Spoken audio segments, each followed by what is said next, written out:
guys, and welcome back to the Wrestling Stoop with the legend himself, Bob Roop. I'm your co-host, Ray Russell. Can't wait to get back in to the Knoxville stories here this week, 1979, getting ready to come to a close. In Southeastern Championship Wrestling, Bob Roop and company going to start up All-Star right around the corner, and this week, hopefully we'll be able to get to the bottom of some more stories that have been told in the past, and hopefully Bob can reiterate, correct, or at the very least elaborate as to what was going on here back in the May-June timeframe of 1979 and moving forward. And right now, to do that, we must bring the man back onto the show. Ladies and gentlemen, welcome back, Mr.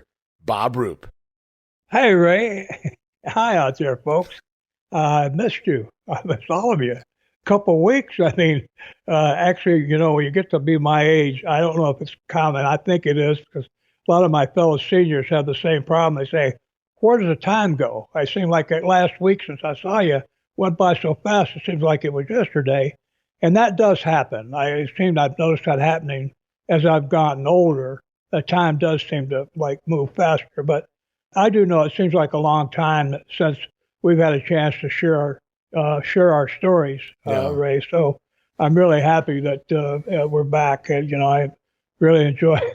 I'm not saying there's anything. I don't plan on anything happening to me anytime soon, but you never know. All of a sudden, that next checkup, you find out, uh-oh. So, tomorrow is promised to no man, they say, or woman, for that matter. That's a good one. That's a good one. Tomorrow is promised to no one. Well, that makes sense. My entire life, I've read books, and you know, I've read so many stories about people just keeling over. 30, 40 years ago, there was a running craze. Running was just everything. And there was a guy named Jim Fix, F-I-X-X, who was kind of the guru of this new running movement. And he was, I think, in his early 40s. He went out running, he killed over, passed away, and it turned out he had a heart defect. You know, so here's a guy at the top of his being in good shape and all that, who expired totally unexpectedly. Nowadays, you can catch that kind of stuff. You can have all kinds of scans of MRIs and CAT scans and all that, where they can find out any defects you have that might kill you. That doesn't mean that something can't happen, but I look at every day as a blessing. I don't take it for granted, having a good life and being here. You know, that's another thing I think to share with you and our family out there. Friends and associates, that being able to do this, being able to reach out. And I feel when I'm doing this, I feel like I'm part of a circle of associates and people that are interested in not just what I did personally, but also in pro wrestling and amateur wrestling too, as a whole. And that's nice, you know, to feel like you have some commonality with people out there. I think I mentioned it before about friendship and how can you make friends with people who you're just talking to. They hear you on the radio or some device. Well, how that works is because I'm talking to people, I'm considering anyone listening as a potential friend, even though we haven't met. So if I go to a reunion of some sort or a get together of wrestling and people come up to me and say, hey, I listened to your podcast with you and Ray, and I like what I think you stalk, or I like it, or whatever. I can look at that person and say, well, that's a friend that's coming up to me now, that's listening, and I made a friend through the airwaves. You and I did, Ray. We made a friend through the airwaves, and that's how it can reach out, even from my isolated little desk area up here in Michigan. I can reach out across the whole world, for that matter. We get listeners from everywhere. So yeah, I get a very nice feeling sitting here that I don't think people are listening who's are not interested or who don't have some interest in me. Maybe not so much in me personally or us personally, but in what we have to say. So it's good to be back. Yeah, it's always good to have conversations, storytelling, and people just love, you know, not just the wrestling portion of it, but they love just to hear a couple people having a good time and having a fun conversation about, you know, yesteryear specifically at this point in time. And yes. Speaking of yesteryear, we left off, we were in the middle of 1979, Knoxville, Southeastern territory. You guys are getting ready to leave. You guys being yourself, Ron Garvin, Bob Orton, Bob Roop, Ron Wright, Terry Gibbs, guys like that. And as that begins to happen, we were closing up the show last time, and I know you had listened to a Fuller podcast or two in the past, and you said, I got to go back and listen to more of these. And I gotta admit, and I told you this before, I was a little trepidatious about you going back and doing that, because I was worried it might consume you. Anybody that hears somebody talk crap about them for 30 minutes an episode for 12, 15 episodes in a row, I could see that setting people off, but I got to commend you. You apparently went back. We talked offline before we went on the air this week. We talked quite a while, actually, about some things. And you listened to an episode or two, and you said, I kind of got the gist of it, Ray. And then you told me what you thought the gist of it was. And I got to tell you, Bob, I had to listen to 10 of them before I realized what the gist of it was. And you pretty much nailed it, though. What you were saying to me was, the stories are being told and the way they're being told. There's no way that people can remember all these intricate details. And we talked about several things that were stated on Fuller's podcast that just couldn't even be possible, much less true. And of course, we had a few conversations about the co-host as well. I warned you about that guy, by the way, on the last episode. Yeah. Well, you were right. So, I got to say, though, I commend you, because you didn't come into this hot-headed. You didn't continue to listen to all of those, to see every little thing that Fuller said, the stories he told. You heard enough in the first few that you did listen to where you said, well, this isn't true, and that didn't happen, and this isn't even possible. And so we've already kind of contradicted some of the stuff that he told those earlier episodes. There's a couple things I want to hit on early this week, and then I want to continue to jump in, because you guys are getting ready to leave. It's time for All-Star. Sounds good. But right out of the gate, and we talked about this offline, because I didn't want to just blindside you with this, but in my notes here, by the time I got about 8 episodes or so into Fuller talking about the split, he talks about how he learned about it. Just like you say Dick Slater's the one that told what was going down, and he said the same thing, only his version was that the moment you got done telling Dick Slater what was about to happen, what you guys were planning to do, which would have been May 24th, the day of a Knoxville show, that Dick Slater hopped in his car immediately after being told this and drove on over to Ron Fuller's house that day and told him, right after you told Dick, Dick told Ron, because they had been friends for 9 years. Now, we had told the entire story in the past about you taking Dickie with you down to Florida and for the union meeting, and Slater refusing to go in, and then eventually going over, and it was him telling Eddie Graham, and Graham calling Fuller and informing him. Now, I'm not certain if it was Dick Slater who called him or Eddie Graham or how any of that played out, honestly, but I would think that you would remember a little deeper in regards to being down in Florida for a union meeting. Also, it seems a little odd that you guys would have waited until May the 24th to tell Dick Slater about this entire idea when all of you guys already knew what was going on. Meanwhile, Slater is living with you at this point in time, I believe. It just seems odd that the story he told is so different that there's holes in it everywhere. Right. Well, he and Bobby Orton were really tight. I mean, I knew Dick, and I a little bit, but he was I was enough years older. Sure. And also experience-wise, in terms of what I'd done with my life and the college and the military service and all that. Great to, those years, to say, 8, 9 years of that kind of experience, someone who hasn't done that creates a very different sort of a person, usually. And so, I talked to Bobby first, of course. I said, what do you think about bringing Dickie Slater in on this? He said, oh, yeah, he'd be interested. So we did. But anyway, we both went to the union meeting, and he did come inside. Right. Because I remember he never said a word. He acted like he was waiting for Godzilla to come out of the closet or something. He was so nervous. And then, of course, now just logically, if Slater had told Fuller before then, I wouldn't be down there talking to Eddie Graham about or talking to the union people about anything. I would be out of a job, or I would be on, knowing I would have denied it completely because we hadn't actually done anything yet. I would have denied it completely and then gone ahead, depending on how Fuller reacted, gone ahead and done whatever I was going to do, either leave or just keep going and make what money I could. But no, and I don't even want to say the best of my knowledge, because some things are kind of like in stone, and those memories aren't going anywhere. And your version is a lot more elaborate. Going to a union meeting and having all these things happen is far more memorable than Well, I remember he drove over to my house and told me this as soon as he found out, and I don't know how he would know it was as soon as he found out, because we had talked before, and you said Slater had known about the situation for a couple weeks because you had the feeling that he was kind of batting it back and forth. He felt like he was stuck between a rock and a hard place. He really didn't know what he wanted to do. And obviously he wound up going with the NWA, going with Southeastern and Ron Fuller and whatnot. So it's just kind of interesting to hear two versions that are so polar opposite, and how they, other than Dick Slater being the man, and everybody is pointed to Dick in that instance, nobody's denying that, but other than Slater being involved, it's just such a different story. And we've heard quite a few different stories in regards to Ron's podcast. You were telling me a few offline, he had inaccuracies about the booking, how things played out. You told the story about your booking in the past, about having the ladies come out of the box, where when Ron Fuller told the story, it wasn't any ladies at all. It was Blackwell. So right. He said Blackwell didn't come out of the box. He said Malenko got a crowbar and opened the top of the box and looked in, and Blackwell reached out and grabbed him and pulled him in the box. And they had a fight in the box, and then Blackwell got out of whatever, and then Garvin got in the ring and beat Malenko 1, 2, 3 in like 10 seconds. Can you imagine doing that in a show? Oh, the people go crazy. They want their money back.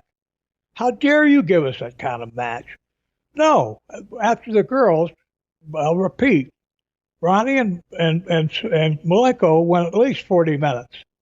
It was only 39. They went out and they had a match that everybody had probably almost forgotten about the box by the time they got into it. I don't care if it was 20 minutes. They went out there and had a match, a wrestling match is the point of that story. Yeah. So we were talking about that offline as well, just the completely different version of some of the things that go on here. And one last thing I wanted to get into, and then we'll get it back into the actual wrestling and you guys leaving and things of that nature, because there's going to be more inaccuracies moving forward here. Sure. But as we finish up, just kind of trying to cover some of the stuff we've discussed in the past, there is a story on an episode that he told. All right, so here is Ron Fuller's take on what you were probably doing during this period as you guys were getting ready to close up shop in Southeastern and open up your own shop in All-Star. He said he thinks that you probably told the wrestlers that you were having a meeting with Ron Fuller and you promised them all that you would air their grievances, their lack of money. And so that's what you did. And when you came back and said, Ron doesn't care about your money, but you guys have this other option over here. And that's how he thinks that you laid this all out for all of these wrestlers, which is odd because, again, this goes back to these were private meetings. I don't care who said, let's take it. That's not even the relevancy here. The relevancy is there was private conversations being had, and Ron's kind of changed it up here to where he thinks probably that you sat down and told the entire locker room at this point, collectively, apparently, that you went and talked to Ron. I mean, he created this entire concept of an idea of this meeting that you had that I'm assuming never really transpired. And then on top of that, that's where the co-host chimes in, referring to you as what a conniving, horrible person Bob Roop is, referring to you as maniacal. I see evil Dr. Mad Scientist, maniacal Bob Roop. And this is based off of Ron Fuller stating that this probably happened. And then, of course, the co-host stating fact, I guess, in regards to the adjectives he used there. Yeah, well, there's been a time or two I've been maniacal on top of a pizza. But as far as in my real life or, in my personal life, I like to kind of try to stay in control of certainly my own emotions and my own behavior, because it doesn't mean to say I've never lost it, but I do have a temper, but I haven't lost it very often, because if you do, you're out of control, and you do things. Your intellect doesn't work anymore when you get mad. So you lose about half your IQ, and that's not a real smart thing to do when you're in competition of some kind. Yeah, everybody's got a story. I'm grateful, or I'm happy that, I don't know, sometimes, Ray, things happen, and our listeners out there, things happen. I do some things, or sometimes I don't do things, and I can't figure out why. I don't know if it's instinct. Sometimes I just think I'm lazy, but I deliberately, for some reason, didn't listen to the Fuller stuff. I had listened to something, I don't know, a year or two ago, because I had heard he was trashing the hell out of me on his show. And I listened to, but barely got past that "I'm the stud" and all that crap because, to me, that's just, this is pro wrestling.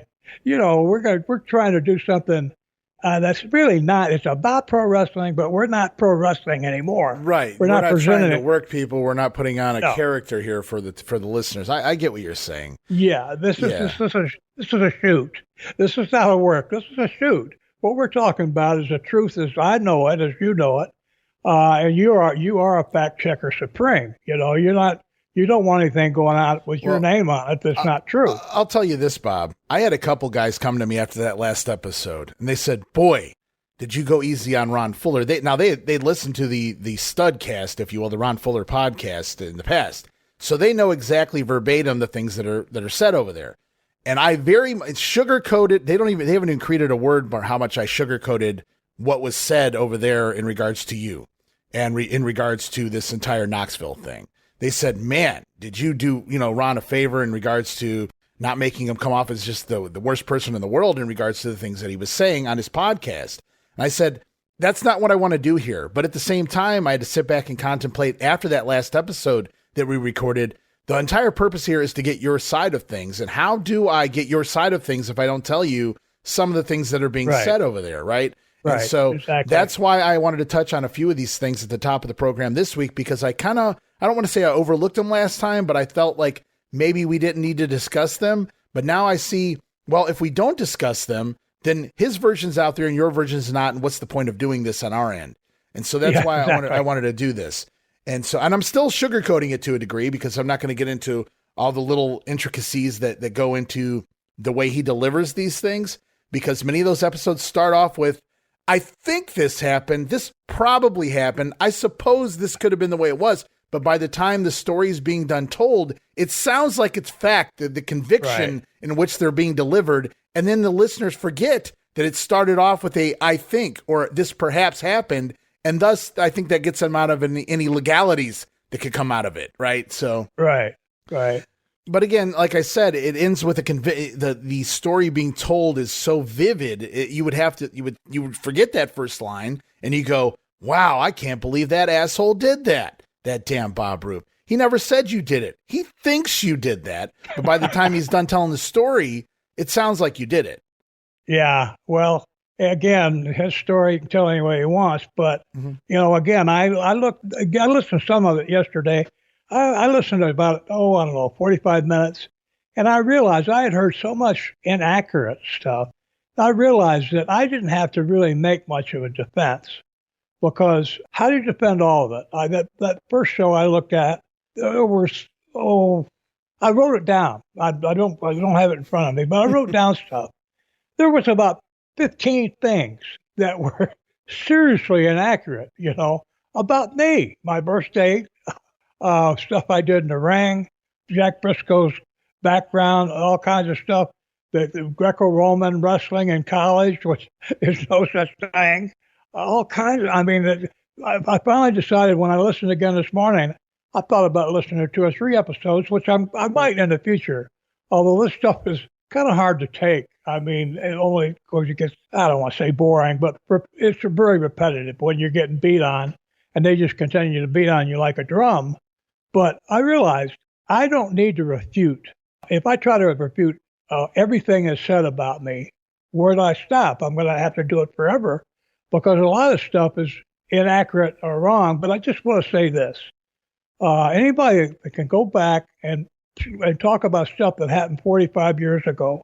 I remember a date that you saw today. It was 43 years today, the one I was listening to. 43 years ago today. Anybody that goes back and it's one thing to talk about behavior, what you saw. Or he took a chair and hit him with a chair. It's another thing to try to lend a motive to what was happening. Why did it happen? Right. And go back 43 years and be able to accurately and honestly and truthfully say what the motive was for doing something. You can't do that. There's no way. Now, if a guy, had a gun in his hand and he said a big sign saying, "I caught you with my wife," and shoot somebody, that's one thing. But you can't attribute motive to something that happened so long ago, especially if you weren't even there. So again, when I looked at it, at very worst for me or us is he said, she said, or he said, he said. Right. We've never tried to have a negative show, Bob. That was, our plan from the beginning was just a nice positive show to, tell some fun stories. And, we have, even in small doses, we always head back towards the light by the end of the program. And there are people that have said or done things to you throughout your career where you're not necessarily their best of friends, but you wouldn't know it here on the show. You only accentuate the positives, eliminate the negatives when you talk about them for the most part. And to, be able to do this, it's basically, I'm sure a lot of people are going, well, this is, he's talking about Ron Fuller in this light. Well, you're just responding to things Ron said. You have that right as a human being to defend yourself. And so I wanted to go back here real quickly. And what I just told you, how he hypothesized this meeting that you may or may not have had with the wrestlers, which I'm going to assume is inaccurate, did not happen. But immediately after telling that story, the next thing he says on that same podcast is, supposedly, the wrestlers that stayed in the territory, Southeastern, and I'm not saying these were the guys he's outing, but these were some of the guys that were there when you were there and then still there after you left. So Alexis Smirnoff had just come in. Mr. Fuji was there. You had recently brought Dean Ho in, so he was there. So those are just a few of the names that were there at that point in time. He said, supposedly the wrestlers that stayed told Ron that Bob Roop said that Ron's ego was so huge that he demanded those matches with Harley Race for the NWA World title. And that Ron had said he didn't care what the other wrestlers got paid. And then I wrote, wait a minute.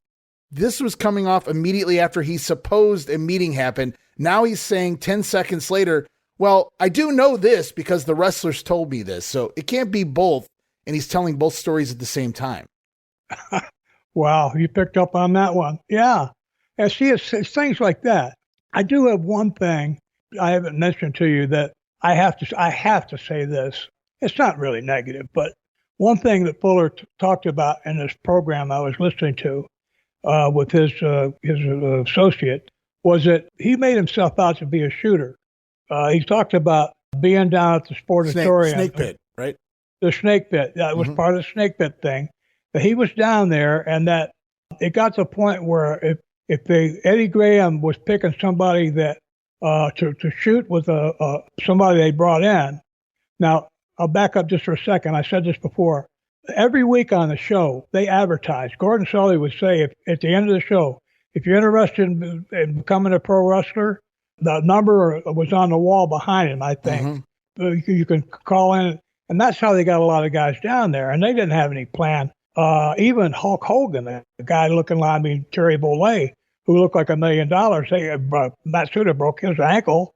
Right. I'm not saying he did it on purpose, but we talked about how he did it. But even someone who looked great like that wasn't just automatically going to get a break just because of what they looked like. But he said that if somebody came in, Fuller's saying this now, that if somebody came in, Eddie Graham would pick between Matsuda, myself, and him about who was going to go shoot with the guy. I mean, that's unbelievable. Except, remember when we talked about Australia? Do you remember when I told you about Ron Fuller coming out in Sydney and taking on a mark in the ring? Yes. You remember that? Maybe he thought he was a shooter. I don't know. Maybe it's just one thing to get in the Sportatorium and was say Matsuda showing you how. He shows you how to apply a front face lock, or how to do a rear chin lock, or how to do a step over toe hold, and all these shooting moves. Well, the guy that you're practicing on is helping you. He's not trying to get away. When you actually have to apply them for real, that person is fighting you. He's trying to make sure you don't do that to him. It's a completely different thing, because I've always tried to figure out why Ron Fuller was careless enough about his own career that he would go out in a shoot in a ring and full of 5,000-6,000 people, because it killed him. It killed the town. It didn't kill it, but it hurt it bad. And a few months later, he had to leave because he was destined to be as big as Mario Milano and Spiros Arion and anybody that ever been there, because his dad was the promoter. He was the promoter. He could promote himself and be the biggest champion. Well, he ruined it all on his first night in Sydney. He destroyed himself. And I couldn't figure out why he would do that. The only reason I can figure out is that I don't know how.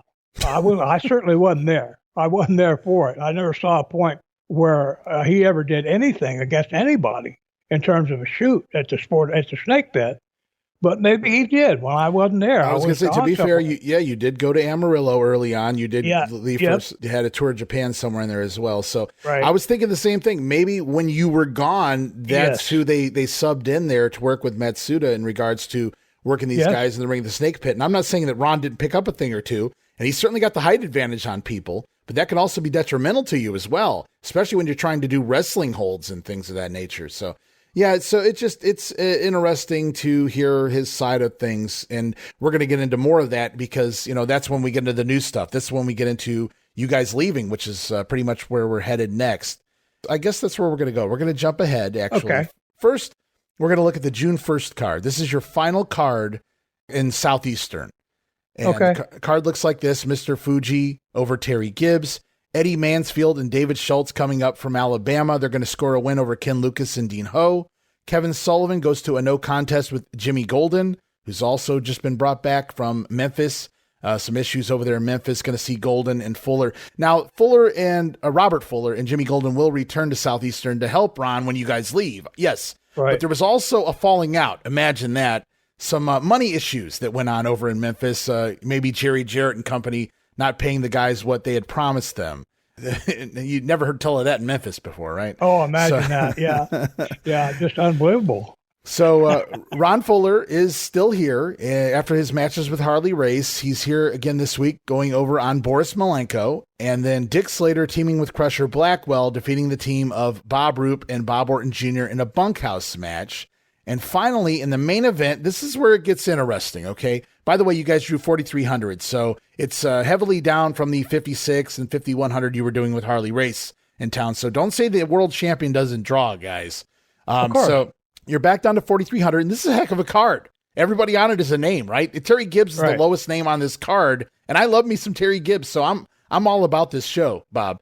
The main event is going to see Ronnie Garvin with Crusher Blackwell in his corner defeat Alexis Smirnoff to regain the Southeastern title. Malenko in the corner of Smirnoff. This is where it gets interesting. This is Ron Fuller's version of the story. It sounds like a storyline, an angle, a common angle that I don't want to say common, but I've seen it happen before. I'll just put it that way. Basically, the finish is going to see the manager, Malenko, get knocked out, fall on top of Smirnoff's ankles, and then Ronnie Garvin make the cover, so Malenko accidentally costing Smirnoff the belt because his legs are being pinned down by his own manager or corner man accidentally, and thus Smirnoff doing the job. Ronnie Garvin regains the gold. So the heels are foiled there in their attempt to cheat Ronnie Garvin.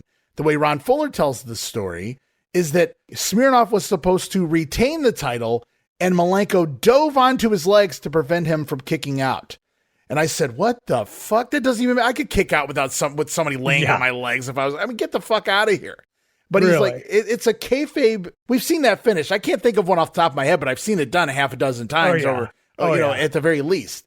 A guy falling on your legs, you can't kick out. I remember it. I think Macho Man one time beat Scott Norton that way in WCW with John Tenta Earthquake fell on his legs and he couldn't kick out and whatever. But to take a storyline finish here and turn it into a shoot, like Malenko was in on it. He was helping Garvin get the belt back so they could steal the title and leave the territory.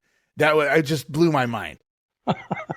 Well, yeah, that is, again, we're wrestling is fantasy in a way, but I think we're going to new heights of fantastic thinking with some of this conspiracy. People love conspiracy theories, and it's very easy to have one. But I do remember, now there might have been something going on, because I remember Ronnie ended up leaving with the belt. Right. Because I think Fuller sued him for it. He wanted the belt back. That was part of the whole boat liner thing with everything. Yeah, that was the belt was involved in that court case as well. Right. That memory just came back to me when you talked about them wrestling for the belt. Now, as far as them doing that on purpose, I don't remember. I'm pretty sure we didn't talk about that. Hey, let's make sure you get the belt. Ronnie could have been doing things on his own, protecting his own interests. Ronnie was a very, very smart guy. Mm-hmm. Ultra experienced, street smart. I mean, just street smart as he could be. And so looking for a way to make sure he was protected in all sides. Having that belt gave him more power. Having that boat gave him more power.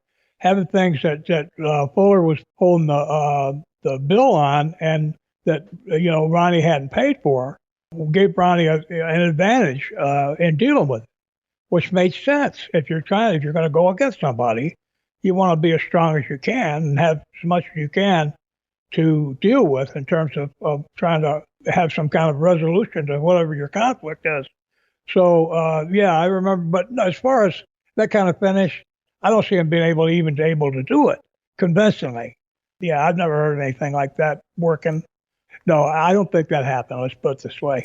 All right. Well, I think that's a fair assessment there.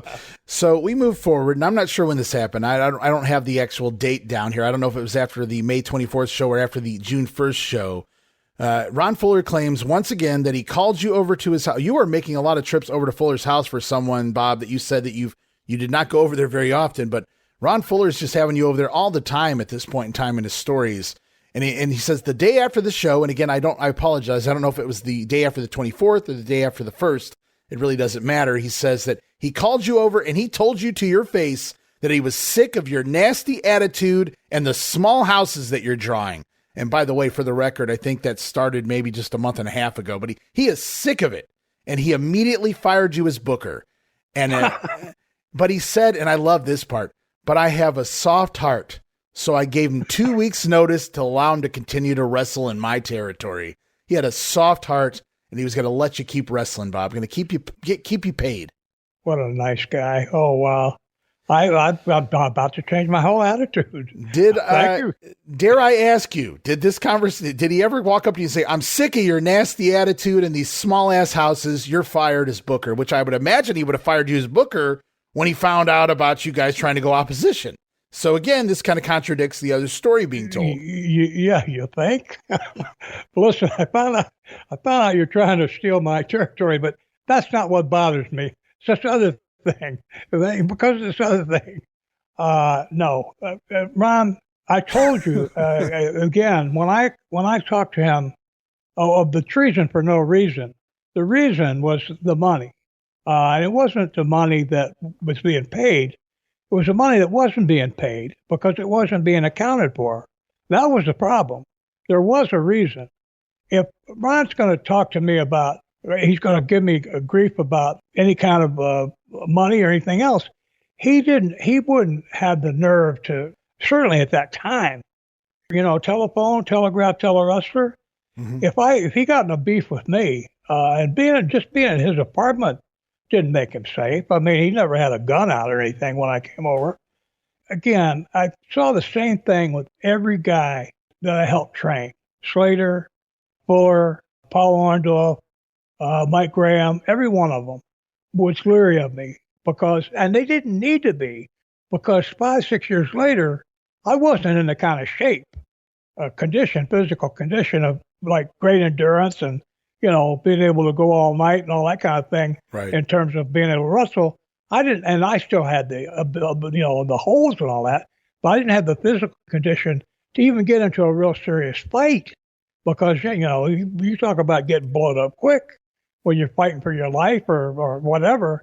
You better be in good shape, because if you can't protect yourself, you need to have enough gas in the tank to be able to run. Oh, yeah. Stamina is everything, man. Unless you got a one-punch knockout. I mean, exactly. Yeah. And the other thing is, several times in my life, I had a gun pointed at me. I don't care how tough you are. Being Andre the Giant would actually be a detriment if somebody's pointing a gun at you, because you're such a big target. Big target, yeah. I'd rather be Wee Willie Wilson or Darling Dagmar, in that particular situation.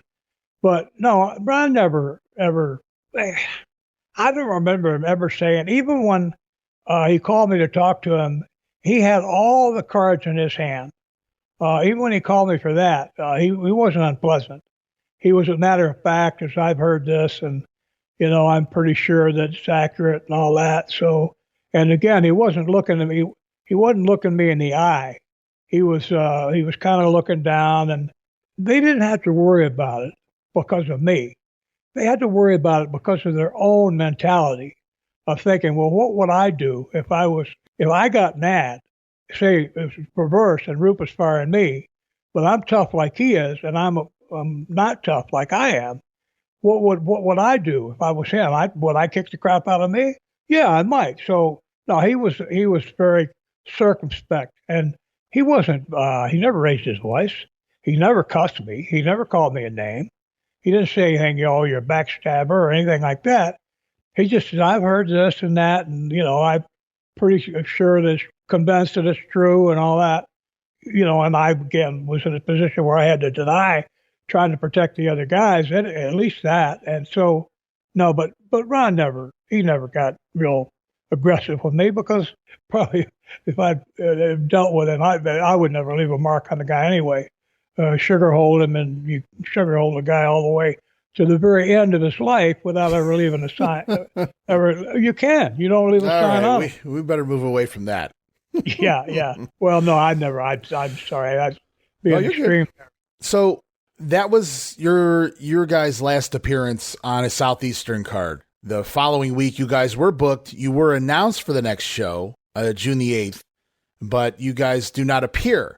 And this is where things go very different. Imagine that the story, again, is 180 compared what I've heard from you, what I've seen in ads and whatnot, versus what Ron Fuller told. And I want you to hear for the first time Ron Fuller's version of what happened on June the 8th, 1979, when you guys did not show up. Well, you did show up, but we'll get into that in a moment, for this card. Now, you guys were booked supposedly all in the same match because he knew you wouldn't show up, or maybe he had a hunch that you wouldn't show up.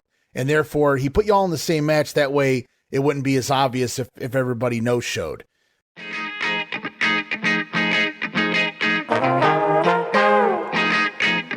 Hey, it's Bob Smith, and guess what? The Outdated Wrestling Hour is now part of the WrestleCopia Podcast Network. But hey, no fear, you're still going to hear the unique guests, comedy, music, authors, journalists, funny people. Who knows who's going to end up on the Outdated Wrestling Hour? Remember, it's all new and all old. So check it out in the WrestleCopia Podcast Network and wherever you get your podcasts. Listen if you know what's good for you. Hey guys, Ray Russell here, curator of the WrestleCopia Podcast Network, inviting you guys to listen to many of the programs here as part of the WrestleCopia brand, including, but not limited to, the Wrestling Memory Grenade, currently covering the 1988 and the WWF project. You can also listen to the Regional Wrestling Podcast, where we talk the territories, whether it's Jamie Ward with Georgia 81, Roman Gomez with the UWF in 1986, or Gene Jackson covering Memphis in 85. 3 projects going on right now over there at Regional Wrestling. You can also listen to the Wrestling Stoop with the legend himself, Bob Roop. Bob goes back in time each and every week, covering not just his career, but countless stories and interactions with hundreds of wrestling names spanning his 2 decades in the business. But that's not all. You can also check out the Puro Wrestling Academy with the professor of Puro Resu, Mr. Dan Ginnity. Dan and I go back in time and cover the history of Japanese professional wrestling in the English language. And you can listen to all of those shows and more, all part of the WrestleCopia Podcast Network, located over at WrestleCopia.com. That's WrestleCopia.com, and anywhere your podcast streaming needs are met, from Apple to Spotify, Pocket Cast, and beyond. And while you're at it, why not subscribe to our social media guys for all the latest goings on here at the WrestleCopia Podcast Network. Plus, I'm constantly adding old school video clips and pictures from throughout wrestling history. You can follow us over on X, formerly Twitter, at Wrestling Grenade. That's at RASSLIN Grenade. Also, follow and like me, Facebook.com/Wrestling Grenade. And why not subscribe to YouTube.com/Wrestling Grenade. And of course, now would be a fantastic time to become a WrestleCopia patron over at Patreon.com/WrestleCopia. That address again, Patreon.com/WrestleCopia, where you get so many gifts, including all of my insanely detailed show notes for every episode of The Grenade Show, Regional Wrestling, and the Monday Warfare podcast. You'll also get early access to a lot of the podcasts here on the WrestleCopia brand, where you can listen days and sometimes as much as a week earlier than the rest of the listeners. But that's still not all, guys. You also get at least a dozen digital downloads for your viewing and reading pleasure each and every month, plus random bonus video drops, and of course, the Patreon exclusive Watch Along series covering many past WWF and WCW events. And if that's not all, Videocasts, also now a part of Patreon. No subscription, cancel anytime. Give it a try for a month, guys. I think you'll like the content that I offer, and every penny of it goes right back here into paying the bills. So if you're looking to support that next up-and-coming podcast brand, please consider making it WrestleCopia. Help me pay some of the bills to keep the WrestleCopia podcast network and all of the great shows here up and running for the months and the years to come. Hey everybody, Gene Jackson here, inviting you to check out the Retro Wrestling Review, where each week I'm joined by some great co-hosts who help me review classic episodes of USWA Championship Wrestling, and right now we are doing week-by-week reviews of 1993. But we don't just do reviews, sometimes we get a chance to interview some of the people who were there and lived it, plus do watch-alongs. It's a lot of fun, so check out new episodes that drop every Wednesday at WrestleCopia.com, and to find links to everything associated to the podcast, you can go to USWApodcast.com. So this is what Ron Fuller had to say. He said, boy, it was a tough night. Big anticipation as to what was going to happen. He didn't see some of the wrestlers in the locker room. You can guess which ones, Bob. He said it was 10 minutes before bell time, and there were all these wrestlers missing, and he didn't know where they were. He said 5 wrestlers. You can figure out who those were. He said, you guys didn't show up in the locker room, but rather you bought tickets and you sat in various places in the arena, not together, but all over the place, spreading the word of the new up-and-coming All-Star Wrestling. So meanwhile, I pulled up this ad. We talked about this offline as well. Not the ad. You don't know that I have this in front of me. Actually, well, it's a news piece in the local paper. I'm sure you remember the local paper there in Knoxville, Bob, that you guys would post your cards in every week. But also, at the same time, there was a column on the same page called Right or Wrong. It's right spelled W-R-I-T-E. Nice play on words there. Right or Wrong. And I'm going to pull that up right now and read some of it to you at the very least. So, Okay. It says, the News Sentinel, Dear Sir, on June 12th, an article titled 4 Southeastern Wrestlers Revolt appeared in the News Sentinel, stating, among other things, that the 4 wrestlers, Boris Malenko, Bob Roop, Bob Orton, and Ronnie Garvin, refused to wrestle, giving the impression that we willingly refused to honor professional commitments. That statement is incorrect. The Southeastern promotion was notified May 25th that Friday, June 1st, would be the final obligation for at least 3 of us. On their own initiative and with no knowledge or cooperation from 3 of us, Southeastern Wrestling continued to advertise that we would appear on the June 8th card past the termination date we had given them. Then on Friday, June the 8th, we were advertised in the newspaper and in the wrestling program as wrestling on that evening's card. In an attempt to protect our professional reputations, we went to the Coliseum on that evening. Upon arrival there, we discovered that the security police and the Coliseum staff had been given specific instructions concerning the 3 of us. We were denied our normal access to the building and made to purchase tickets, even though we were scheduled to wrestle according to that evening's program. Once inside the building, we learned that the security police had been instructed to arrest and handcuff any or all of us who attempted to approach the wrestling ring or the dressing room. Therefore, we had to watch as spectators while the Southeastern promotion announced that Ron Fuller, who was scheduled to wrestle Bob Orton Jr., was a winner by forfeit. Meanwhile, Orton was not only 25 yards from the ring, but he was denied an opportunity to approach or enter the ring. We wish to state to the fans in attendance those matches that we had no part in that disgusting deception. We deplore this as strongly as you do. Interestingly enough, Ron Fuller was identified in the June 12th article as being the promoter of Southeastern Championship Wrestling. Tennessee State Athletic Commission by law specifically states that a wrestling promoter cannot wrestle at the same time that he is promoting. We are curious about this discrepancy. Sincerely, Professor Boris Malenko, Bob Orton Jr., and Bob Roop. And so On one end, Ron Fuller's saying, where are my wrestlers? I kind of had a hunch they weren't going to show, but I didn't, he didn't know until the last 10 minutes, because I'm sure you guys always got there 10 minutes before bell time. 10 minutes before the show, he didn't know where you guys were, and all of a sudden you're in the crowd. He had no idea that was going to happen. And I'm not saying he figured you guys would go buy tickets, but he's saying that you guys were booked and you no-showed. And you guys are saying here in the paper, and you've told me offline, that we tried to show up to the event, and they told us we weren't allowed in the locker room. Yeah, I don't remember this newspaper article. I got to be upfront with you about that. I'm curious. Did it say who made it? Did it say it was signed? It was signed 3 of you. It was the Knoxville paper. It was signed three names. I don't know which one of you wrote it. I have no idea, but it was put in the paper. I'm guessing Bob Orton wasn't the orchestrator of the writing, but outside of that. Well, that makes sense, and it would be a way to get at him. We were looking at every way to to try to get some kind of advantage that we could. Again, I went to the Coliseum. Ronnie and Malenko didn't go with me, or Orton, because for the same reason. Again, if you're going with 2 or 3 guys are a problem. If they're pro wrestlers, big guys, but one guy alone, myself, how threatening am I? When I went and approached in the back, when I went to the night I went to the Coliseum to try to get in the Friday night, 1 or 2 cops approached me, and they knew, the guy's been there for the whole time I've been there. So I knew I'd at least recognize him if I didn't know him personally, I'd realize that who they were, and they knew me, of course.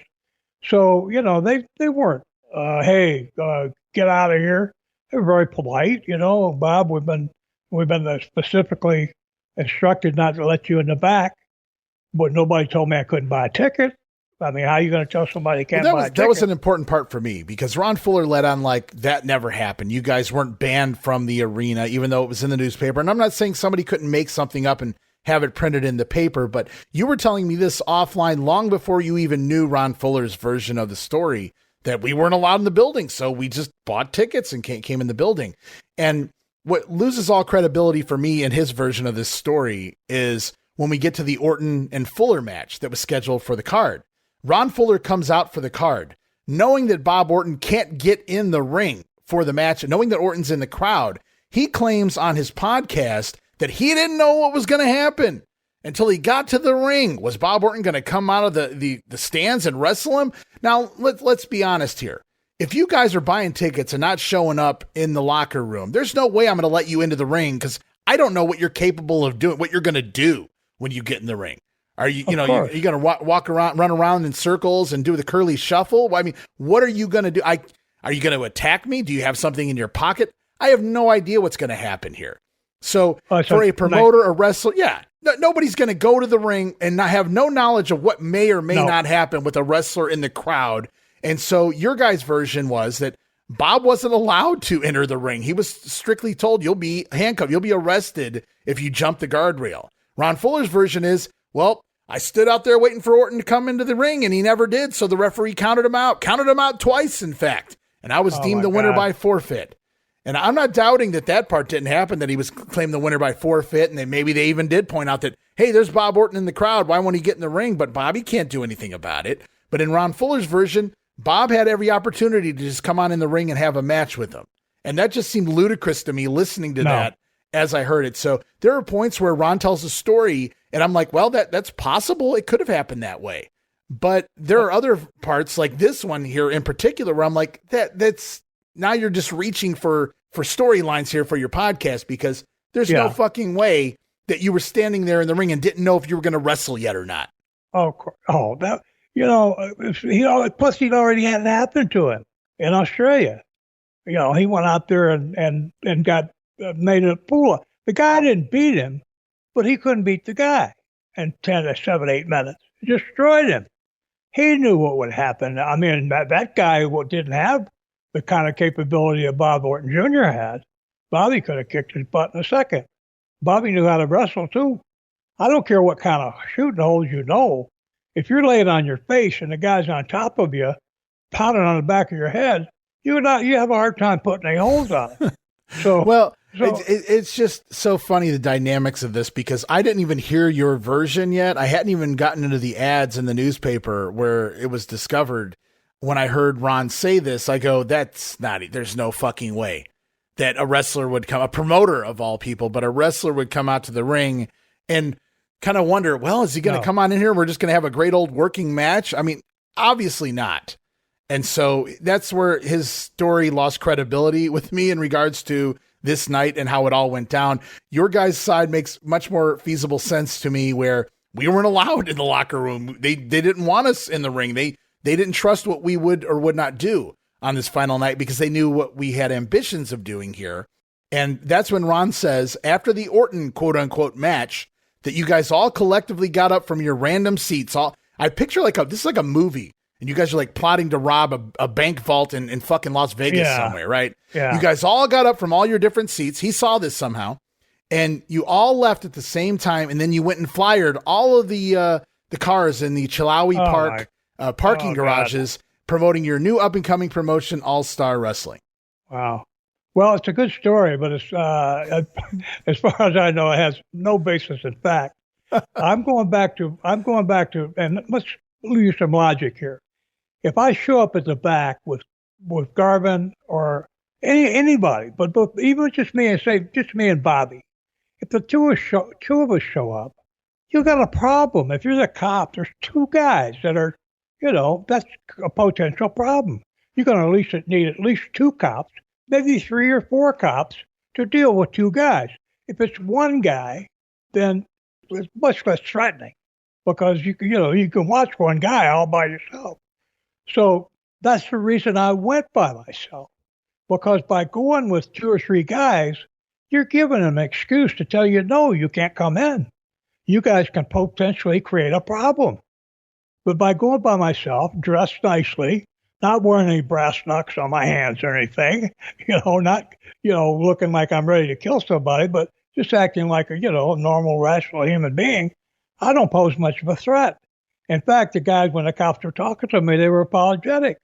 Sorry, Bob, we can't, we've been told we can't let you in the back. And so as far as going and buying a ticket, the same thing. Here's the deal. If you want to succeed at something, and even back then, I'm much wiser now, of course, from years, but even back then, if I take Bobby and anybody else, if I take anybody, I'm making it much more difficult to accomplish what I'm trying to accomplish, was to show them up. Now, why didn't I go down there with everybody, all 5 of us?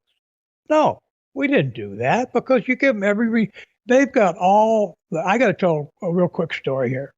When I was in the service, and basic training in Port Orchard, California, one day we were all, it was just one of those things you never forget.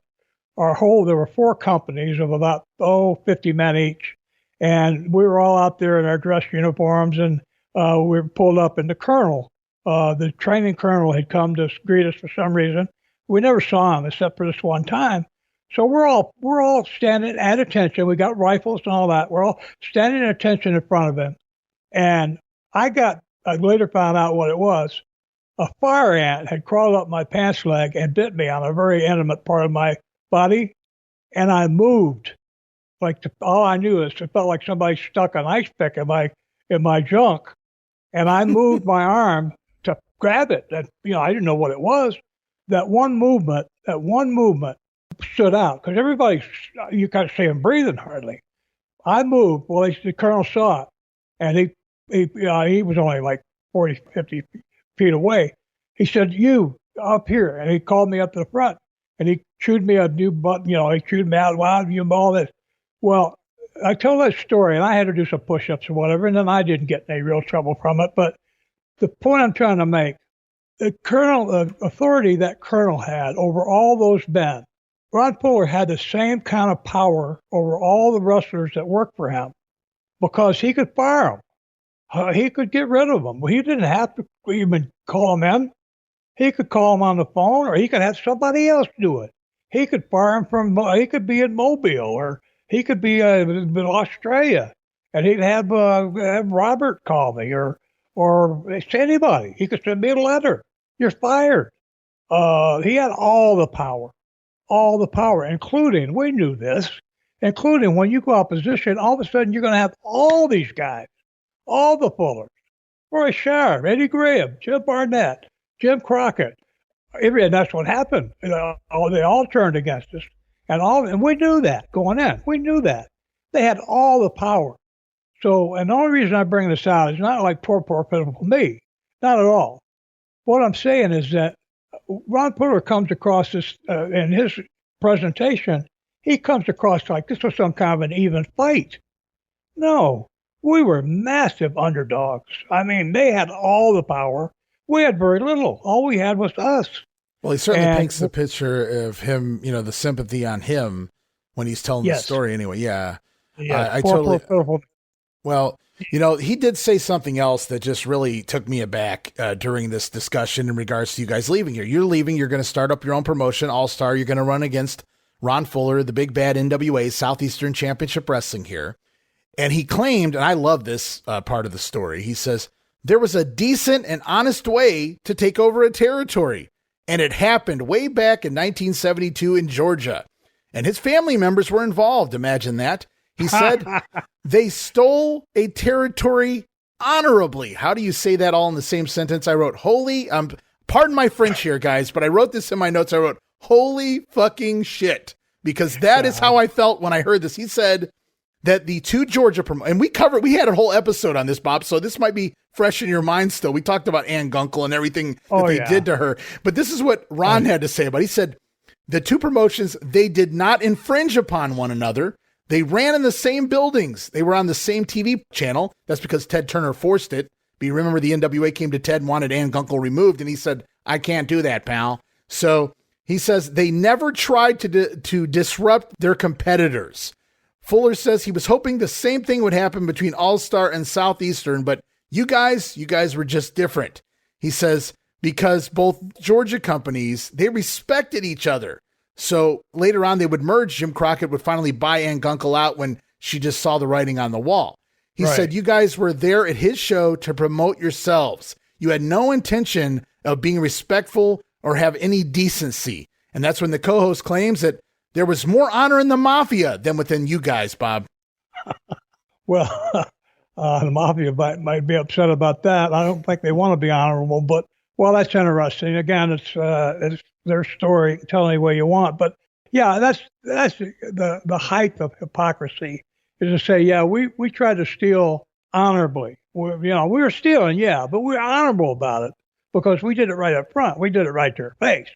It's just a woman, Van Gunkel is just a woman. So, yeah, we did it to her face. We honorably shut down a promotion so that we could just create a new promotion. And you guys couldn't shut down Southeastern, but you were trying to create a new promotion. Something was just not as honorable about this. He also, in that same portion of the story, talks about how he removed you from the book and gave the book to Dick Slater for being, and I quote, honest and loyal. Now, I've heard Dick Slater called a lot of things in life and honest and, well, I don't know about the honesty part. I can't get into that, but the whole loyalty thing. And we know some of the stories that came out about Dickie outside of the business later on that, I don't know that he was basically putting Dick Slater over as one of the most reputable, great guys that he had ever known. And I don't know if Ron Fuller doesn't know these stories about Dick Slater or just doesn't care. And as a wrestling fan, let me separate myself just for a second and say that I enjoyed Dick Slater as a wrestler. Okay, but knowing what I know about him as a human being later on in life, attempted murder of one lady. We've talked offline about some things with Luna in the past as well, things that she shared with you personally. And so, I have to question Ron Fuller's judgment and, Bob Roop tried to take my territory, so he's much more evil of a man than the guy over here that was stabbing women and trying to murder them. So that's just his take, I guess. But I wanted to get that part in there. But so honorable, and we talked about all the different things that was going on in Georgia, the things that the NWA was doing to Ann Gunkel and just the way it all started. And he's saying that was honorable. That was cool. What you guys were doing, not so cool here in 1979 because it was happening to him. And meanwhile, again, this is another funny story and take it for what it's worth because he doesn't mention his father's name in any of this. But he says around this same time, and we were talking about this earlier, Robert Fuller had been called over to book for Memphis to help out Buddy Fuller, who had bought points in the territory alongside the Jarretts. And so they call Robert Fuller over to come over and help book. Robert's agreement, this is Ron Fuller telling the story, so I don't know if this is accurate or not, so please forgive me if it's not, guys. But he says that Robert Fuller went in with the agreement that 28% of the gross of the house during his booking time there, it would go to the talent in Memphis. That's pretty much right around, it's around 30% roughly, right, Bob? That's usually customary. But he said later on, after the houses started going back up, that the promoters came to Fuller and said, well, we want to knock this down to 22%. That's a hell of a drop. I was thinking myself, but Robert wouldn't have any of it, and that's one of the reasons why he left Memphis and came back to Knoxville right around this time. Now, you got to remember who the promoters are in Memphis, as Ron Fuller's saying that they were just greedy and they wanted more money now that they were making more money, and they were wanting to take it from the talent. And so Robert Fuller said, I'm not going to stand for that. I'm leaving here. Remember who the promoters are. Yes, Jerry Jarrett and Christine Jarrett, but also their father, Buddy Fuller, was a promoter there. So are you saying that Buddy wanted to knock it? Because Buddy had a say in that, I would have to think. So I had to lump him in, even though his name was never mentioned in that. Are you saying that a father went to his son and said, well, we're not going to agree, go upon our agreement with you anymore, Robert. We're going to knock this down because daddy wants a little more of the pie. And I'm not saying he ever brought his father up, but his father was one of the promoters. So he had to be involved if that story is even true. Well, wasn't another Fuller relative try to hold him up over Johnson City or Kingsport or one of those towns? It was when he bought Knoxville. Nick Goulas. Yeah. Well, it was Goulas speaking on behalf of Roy Welch as well. Roy didn't deny it, but it was Goulas calling Ron Fuller and saying, all right, now we want our 10% of Knoxville. And Ron said, I wasn't informed that I owed you 10% of Knoxville. Right. And then, so he calls grandfather Roy, and Roy goes, all right, Ron, we'll just give you the whole territory. Instead of saying, we don't really own 10% of the territory, like an honest grandfather would do. Roy and Lester Welch, they get, the fair share of the negative stories being told in regards to that family there, in regards to being promoters and whatnot. Well, there's another factor involved that it keeps getting lost in the shuffle, is that back in Georgia, when you had the two promotions, and here in Knoxville, where you basically had two completely different. I mean, Ann Gunkel had her own TV. We didn't have TV, so we didn't have any power at all, really. But what you're leaving out is, what about the employees involved in all this? That never gets mentioned. Only got mentioned here when you're talking about Robert over in Memphis, was because they said, okay, now that you've made us all this money by working hard and get things going again, coming up with great ideas and all that, showing your talent to get business going again, where we couldn't do it before you got here. Now we want to reward you by we want to pay you the same thing that you've been making, because we want to get it down from 28 to 22. We don't feel like now I'm impressed that Robert bowed his neck, because he could have just said, hey, let's go ahead and do it under the table. You don't have to pay the guys. You can pay the guys 22% or whatever, but pay me the 30 or whatever. Right. He could have done that, but I take my hat off to him for making a stand there, because that's basically why I went against his brother. Same thing, stealing money. We had coming. We get your business going better, and so you actually start taking more off the top so you can pass the same thing. No. With Ronnie Garvin and Boris Malenko, Larry Simon, and myself, me as a junior partner to these guys have seen promoters and had promoters steal from them for years. They knew all the dodges. They knew all the scams. They knew all the way there was for promoters to, knock up raised expenses and say, oh, yeah, we had to give away, we had 500 comp tickets that we gave away to the nuns or whatever. All kinds of crap that they make up a reason that they want to steal from you.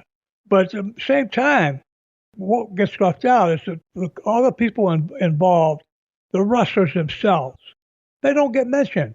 When all this is happening, what happens to the people who are, the ones that are actually out there making the money for you, the ones that are going in the arena? And I'm not saying, everybody's at risk, because you can get hurt. There's been guys that got crippled in matches and were paralyzed, or never functioned completely again. But even without that, the risk that heels take with their lives and their health, to try to go out there and get a ton of heat and get people to come back to see them get their butt beat. Those guys are taking risks with their lives too, and you want to take their money too. They've gone out there and maybe ran a terrible risk to get some serious heat that doubled, the house jumped up 20%. Well, you want to just keep that 20% and just pay on the 80. And that was the mentality at the time. To go against it, it makes no sense to anywhere in any other business except pro wrestling. It was Wild West. Everything was done, in the books, and whatever you wrote. And I could see that being the mentality of any kind of promoter, of any kind of business where you could get away with something like that, because it's like, well, we're paying the boys $800 right now because that's what we're drawing. And then the business goes up and we should be paying the boys $1,000 now, but they were okay with that $800. So why don't we keep the other $200? I see what you're saying there. And I can see where that mentality would come into play, especially in professional wrestling, which is unfortunate. And that's when you just talked about Robert Fuller a little and doing the booking in Memphis and how he kind of stood up for the rights of the boys and things of that nature. And I think this is a good time to talk about the Fuller family for a moment, another member of the family. Now, I had mentioned in the past I would like to try to get the clearance to play an audio clip here on the program. Unfortunately, that audio clip is owned by a network called Arcadian Vanguard, Brian Last, who does the show with Jim Cornette. And I have not really had the opportunity to contact Brian directly and get his okay, and I don't know that I would get it. But on a past episode, people can go look for it, the Breaking Kayfabe podcast with Barry Rose and Jeff Bowdren and Barry. Shout out to those guys. You know Barry Rose pretty well, Bob. Both of them are good guys. Yes. And so one of the guests they had once upon a time on there was Jimmy Golden. For those of you who aren't familiar with Jimmy Golden, Roy Welch, the grandfather of Ron and Robert Fuller, had two children. Buddy Welch, he had Ron and Robert Fuller, his children. There was also Ruby Welch, the daughter, which was the sister of Buddy Fuller. She had a child by the name of Jimmy Golden, who was first cousins to Robert and Ron. Now, I let you, before we went on the air here, listen to an audio clip of Jimmy Golden's memories of this point in time in the history of the Knoxville territory. I wanted you to hear what Jimmy had to say, because you've had nothing but glowing comments about Jimmy Golden all along, the funny story out in San Francisco, and just you call him a sweetheart of a guy, and that's all I ever really hear about him. For those of you not familiar with Jimmy Golden, at least if you grew up in my era, you might remember him as the partner of Robert Fuller, working for Jim Cornette in Smoky Mountain. Then he went on for a few years and did the Bunkhouse Buck character in WCW and collected a great paycheck for doing that. And he did it well for what it was. And good for him. So, but you got to listen to what Jimmy had to say about it. And basically the gist of it at the end of the day was that he said, I didn't blame Bob Roop and Ronnie Garvin and Boris Malenko for what they did. And I took that to mean that maybe he thought there was merit in why you guys did what you did in regards to maybe not getting paid what you thought you had coming to you. But I don't want to put words in his mouth either. But at the end of the day, you got to hear a Fuller family member who is totally cool still with Ron say that what they did, I really don't blame them for leaving. He maybe didn't like how everything played out necessarily, but he didn't blame you for what you did. Well, he saw Jimmy was on the road with everybody. He was going down the road that Ron Fuller wasn't going down. Ron would work in Knoxville if I booked him, but Jimmy was going down the road. He was earning his money. So when he was getting screwed, now imagine that poor guy. I'm sorry, Jimmy, I'm not feeling sorry for you, but as a family member, maybe he was expected to take it. It's like, hey, you're a Fuller or Welch, whatever. Yeah, we're screwing you around a little bit, but I need a new car, or my wife wants an extension on the house or something. Yeah, we expect you to go along with it, Jimmy, because you're part of the family. So I can see where Jimmy would have resentment at that himself, because who do you complain to? They say, hey, wait a minute, you're part of the family here. You can't be complaining. Now, maybe he did. I don't know. I don't want to shortchange him. But if he said he didn't blame us, I can see no other reason why he would say that, because I had no other reason. There was no other reason other than the money for us to do what we did. There was no other reason. It wasn't. You talk about greed. That's one thing he talked about. My motive was greed. Yeah, that was my motive, greed. And you guys won't pay what you're supposed to pay. Why? What is that called? you're the one getting your hands on the money first, and you're trying to keep as much of it as you can. Sometimes not just immorally, but illegally too. And if that's not greed, what is? So if you're going to you're going to accuse somebody else of because they want what they have coming to them, what they've earned, what they deserve. You call that greed? No, you can only get away with that in the wrestling business. And one of the things I heard that I thought was really, really ironic, not funny, but funny, ironic, was that he said, "Oh yeah," he said, "Yeah, one of the things that this guy was talking about was a union. It's like for the wrestlers." He said it in a voice like the guy asked me to castrate myself, What a union for the wrestlers. Like, we have guys are communists or, what was it, some kind of deviant? It's like, oh, yeah. Well, at the time that was being said, baseball and football and basketball had all gotten unions by that time. And they were all of a sudden, players have been making $200,000 were making $3 million a year. And, in 1 year, their pay went up like 20 times. And so, idea of if the wrestlers had a union, that would give them some power. Well, you don't want that. So, I found that ironic, funny. You're saying that was said by who? Who said this? By Ron Fuller was talking about. Oh, okay. His podcast. I thought that's what, I just wanted to be clear here. Yeah, with his co-host. He said it like, again. I remember that. Yeah. They want a union, like you were talking about, giving somebody cancer on purpose. How radical to want a union. And that would be how a promoter would look at it, right? I don't want no damn union. This guy's out of his mind. We talked about that before with Jesse Ventura in the WWF. Right.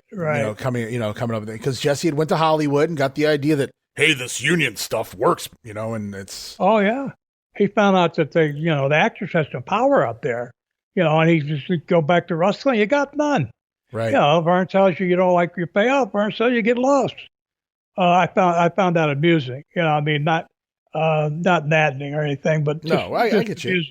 Yeah. So it went down. Ron Fuller's version is you guys were booked and you no-showed. You bought tickets just to cause a stir in the crowd. Bob Orton was welcome to come into the ring and wrestle if he wanted to. He opted not to.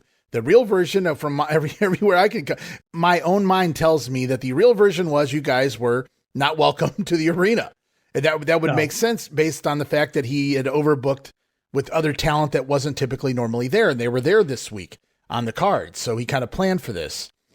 He claimed at that point that he talked to his locker room. He said that Southeastern was not going to respond to anything that All Star did.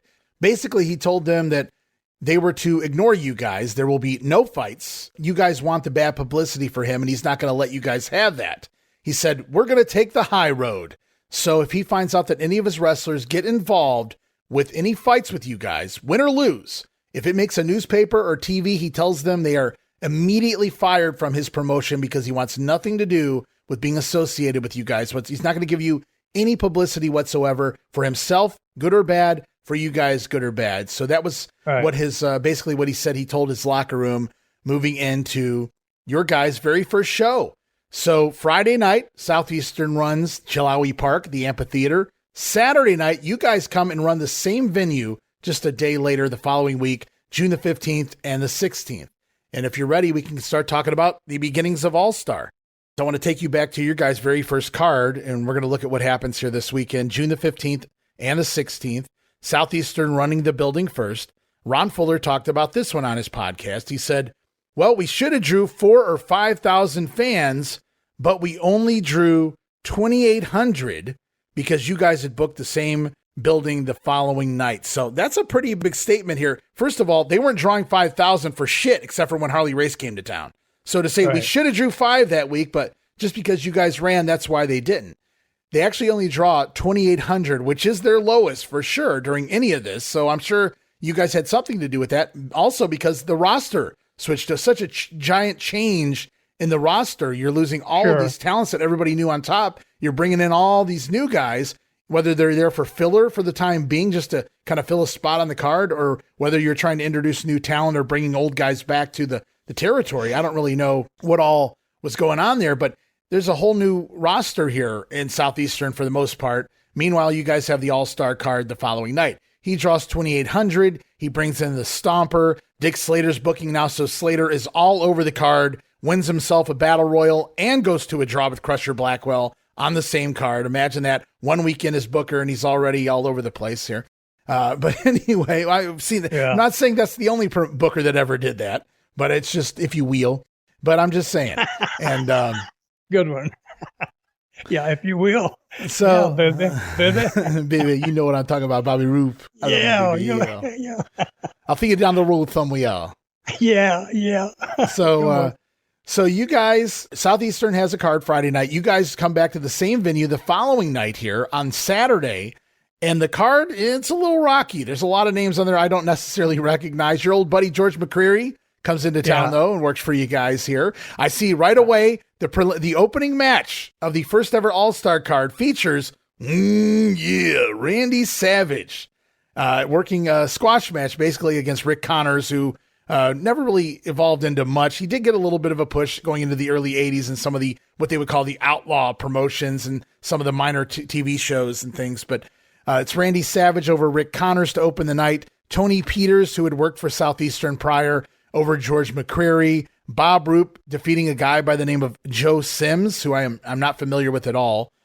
Tag team Chief Black Eagle and Devoy Brunson, who I guess had also been a Southeastern job guy, but he was a friend of Ron and Don Wright. It's Ron and Don doing a job in a tag team match to Chief Black Eagle and Devoy Brunson. Also on the card, the masked team of the Destroyer and the Assassin. Now, one of those, I believe, is Roger Smith is his name. And they team with... I know Roger. He also left. He had been working Southeastern under a hood.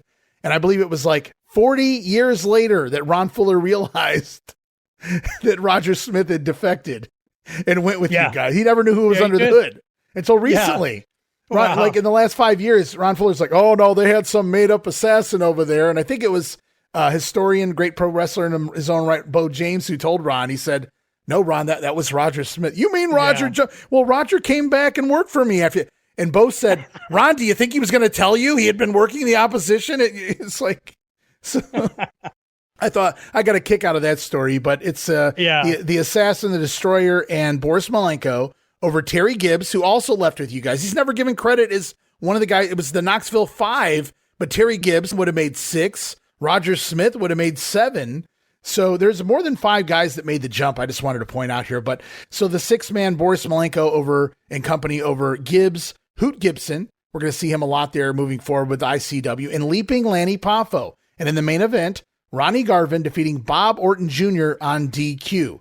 So that's your first night in. And I don't have the numbers you drew, but Ron Fuller had on good authority from a fan he truly trusted, who went to both shows, said you guys drew about a third of what he drew. So he's going to guesstimate that you guys might have drawn around 1,000 fans. Would you say that's a success for your very first night in the company? Yeah.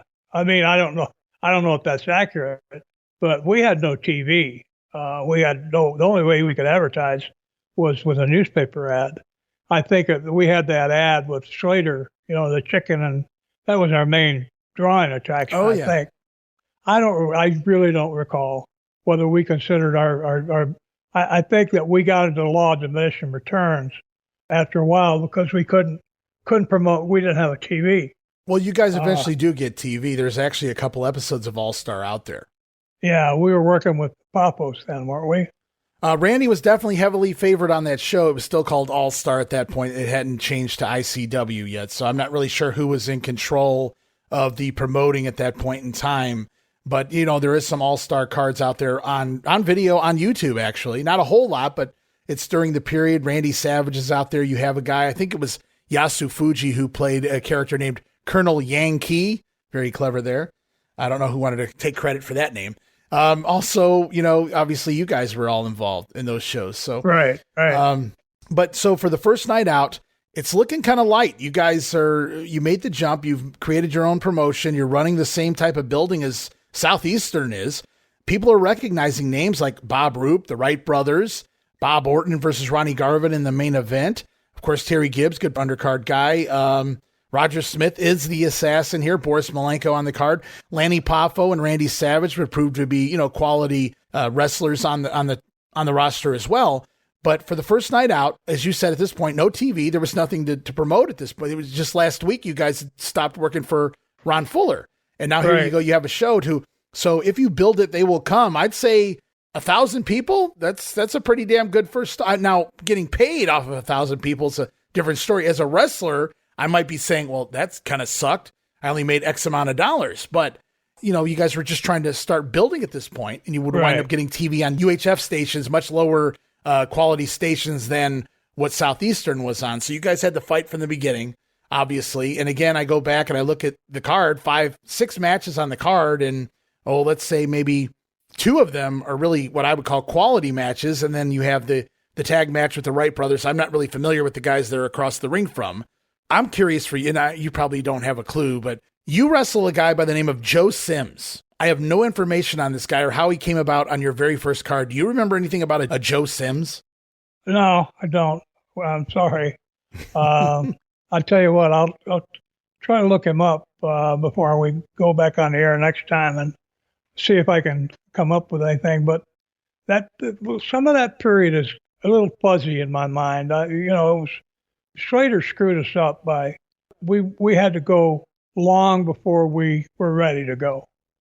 We had planned on trying to have a TV lined up before we ever left.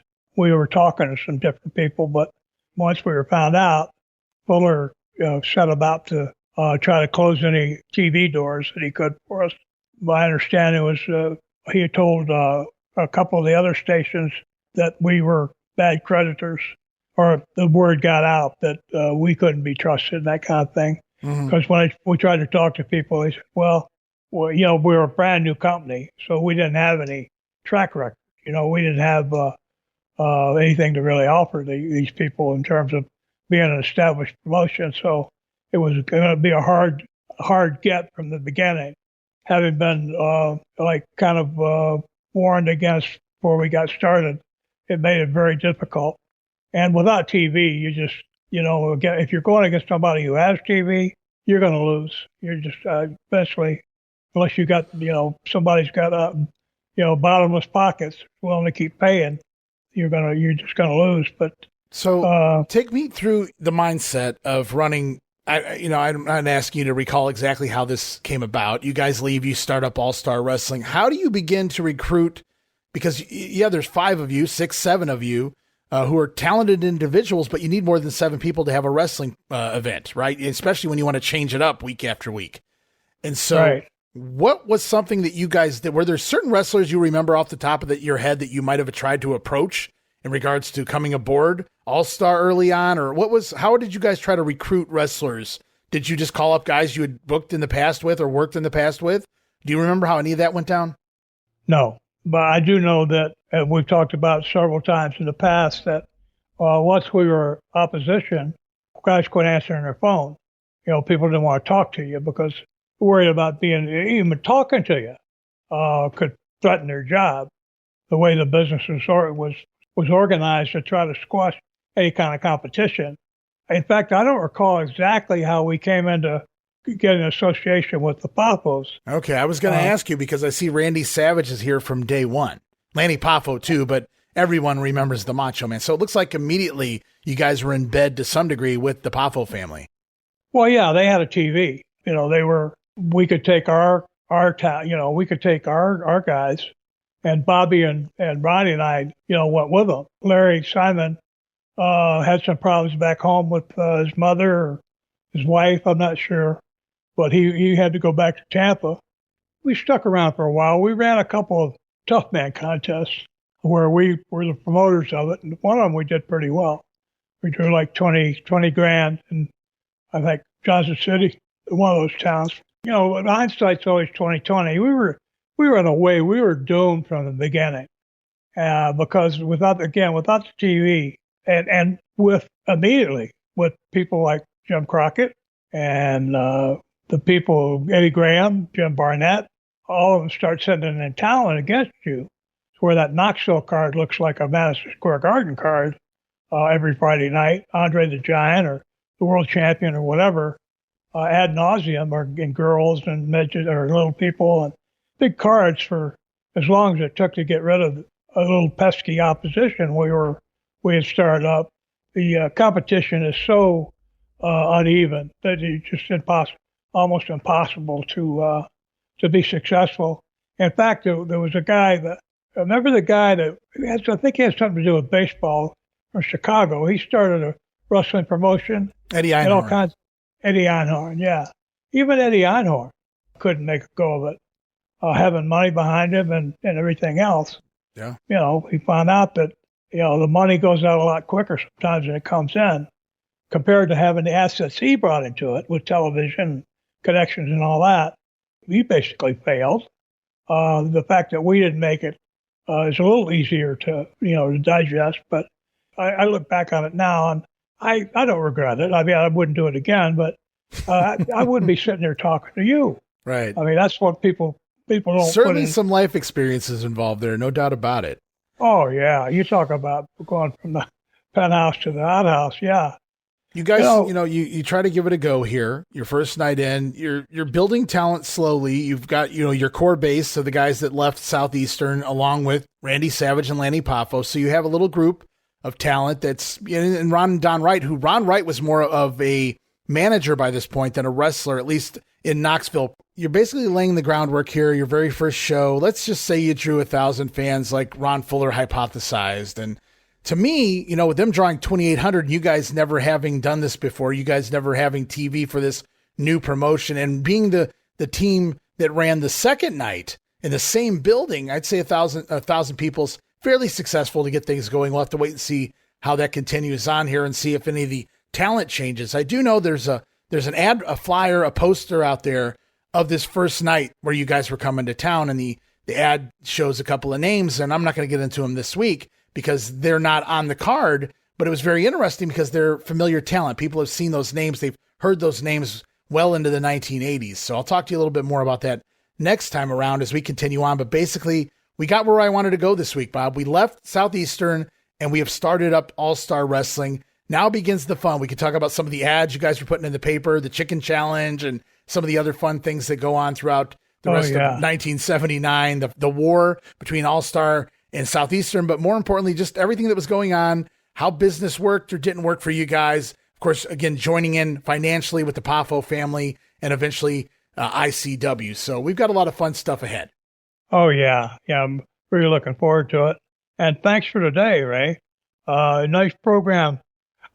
I bring my stories and things to it, but you do the formatting and organizing and background checking and all that. So I think we make a great team. I really appreciate working with you, my friend.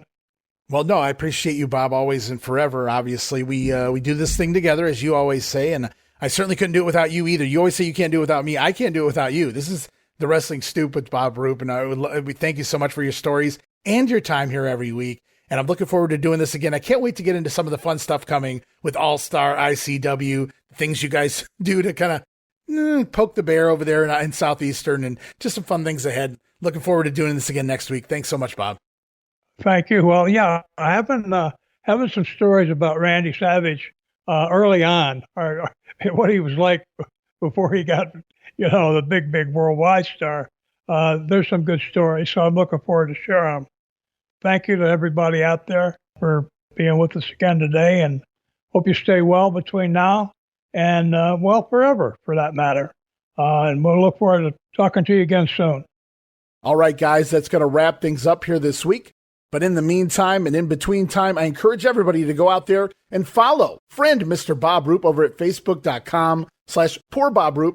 And you can find me, Ray Russell. Follow me on X, formerly Twitter, at Wrestling Grenade. That's at RASSLIN Grenade. Also, follow and like me, Facebook.com/Wrestling Grenade. But most of all, I encourage everybody to go over to Patreon.com/WrestleCopia. That address again, Patreon.com/WrestleCopia. So many great gifts there, including early show releases, digital downloads, video casts now available, and so much more.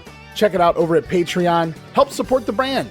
And until next time, on behalf of Bob, we ask you guys to hold tight and see where we head next time, right here on the Wrestling Stoop with the legend himself, Bob Roop.